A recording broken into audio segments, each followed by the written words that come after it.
మనోళ్ళు దేశం గురించి ఆలోచిస్తారు. 2 కంటే ఎక్కువ పిల్లలు అయితే పెళ్లిళ్ళు ఎట్లా, ఇండ్లు ఎట్లా, ఉద్యోగం ఎట్లా అని మనం ఆలోచిస్తాం. వాళ్ళకి ఏం లేదు, వాళ్ళకి ఒకటే ఏజెండా. ఒకరికి అరటి పండు బండి పెట్టియచ్చు, ఒకరికి పంక్చర్ షాప్ పెట్టియచ్చు, ఏం లేకపోతే ఎడికన్నా పంపించచ్చు, ఏదన్నా చేయవచ్చు. కానీ వాళ్ళు అల్టిమేట్ గా వాళ్ళ పిచ్చి, వాళ్ళకి ఒక రకమైనటువంటి పిచ్చిని చిన్నప్పటి నుంచే నూరిపోస్తుంది. ఏంటంటే మనం భారతదేశంలో, హిందుస్థాన్ లో హిందువుల కంటే మన జనాభా ఎక్కువ పెరగాలి. మనం ఏం చేసి కూడా హిందుస్థాన్ని గెలవలేము. ఒకటి జనాభా పెంచుకుంటే గెలుస్తుంది. జనాభా పెరగాలంటే మీరు ఒకటే పని చేయండి, ఇక వేరే ఏం పని చేయదు. నారు పోసినోడు నీరు పోయాడా, పుట్టించినోడు ఏదో ఒక ఉపాధి ఇస్తాడు, పుట్టించి రోడ్డు మీదకి వదిలేసేయరు ఇంకా వాళ్ళకి. అది దిస్ ఈస్ దేర్ మోటో. వాళ్ళు మిషన్ కోసం పనిచేస్తున్నారు, మనమేమో దేశం కోసం ఆలోచిస్తున్నాం. కాబట్టి ఇలా హిందూ సమాజం కూడా ఆలోచించాల్సినటువంటి పరిస్థితి. మనం 80-85% నుంచి మనం ఇలా 70% మన జనాభా ఎందుకు తగ్గిపోయింది, 2, 3, 4, 5 నుంచి వాళ్ళ జనాభా 12-15% ఎందుకు పెరిగిపోతా ఉంది అనేది ఆలోచించుకోండి. It is the real time. మీరు అడిగినారు కాబట్టి this is the real time for Hindus to rethink. మనం ఒకరికి ఇద్దరికి ఆగిపోవడం వల్ల మనకు జరుగుతున్నటువంటి నష్టమైంది.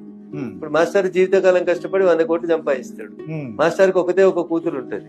అమ్మాయి కాలేజీకి పోయేటప్పుడు తీసుకుపోయి ఆటో డ్రైవరో బస్ డ్రైవరో ఎవడో కూడా అమ్మాయిని తీసుకొని వెళ్ళిపోతాడు. మేము వేరే రకంగా అర్థం చేసుకుంటాం. లవ్ జిహాద్ పేరిట వాడికి ఏముండదు, తింటాడు, ఒళ్ళు పెంచుతాడు, అందంగా తయారవుతాడు, ఇంత సెంటు కొట్టుకొని వస్తాడు. ఈ అమ్మాయి ఏదో వాడి మంచి మాటలు ట్రాప్ లో పడుతుంది, ఈ అమ్మాయి వెళ్ళిపోతుంది. ఆ యుక్త వయసులో ఇబ్బంది జరుగుతుంది. Master in the sense somebody X పోతుంది. మీరు జీవితకాలం కష్టపడి 50 ఏళ్ళు సంపాదించిన 100 కోట్ల అమ్మాయికి వెళ్ళిపోయింది. ఇంకేముంది ఇక్కడ? 4 రోజులు పోగానే అమ్మాయికి బురికేస్తాడు. 5వ రోజు నుంచి ప్రొడక్షన్, మిషన్ ప్రొడక్షన్ కి తీసుకుంటాడు అంతే. కాంట్రాక్ట్. ఈ అమ్మాయికి నచ్చలేదు, ఏడాది తర్వాత ఇంకొక అమ్మాయిని పెళ్లి చేసుకుంటాడు. ఉంటే 2 ఉండండి, లేకపోతే 3వ అందించుకుంటాడు. So their agenda is how to increase the Muslim population in this country. Okay. This is their main agenda.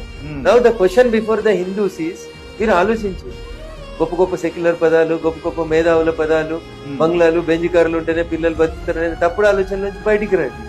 So at least మనం 1, 2 అనే పదం నుంచి మనం కూడా 3, 4 వైపు ఆలోచించాల్సిన పరిస్థితి వస్తుంది. లేకపోతే ఇంకొక 20 సంవత్సరాల తర్వాత ఈ దేశంలో ముస్లింల జనాభా 20-25% వస్తేనే ఇప్పుడు ఓల్డ్ సిటీలో పరిస్థితి ఏంది, కిషన్ గంజ్ లో పరిస్థితి ఏంది, ఇంకా ఇతర ప్రాంతాల్లో పరిస్థితి ఏంది ఒకసారి గమనించండి.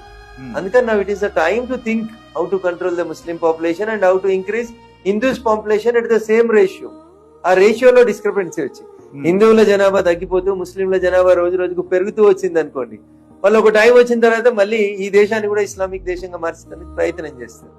అనేక రకాలైనటువంటి మతాలు, అనేక దండయాత్రల తర్వాత కూడా ఈ దేశం గట్టిగా నిలబడింది కాబట్టి, హిందూ ధర్మాన్ని తట్టుకొని నిలబడింది కాబట్టి హిందూ ధర్మం యొక్క గొప్పతనం అది.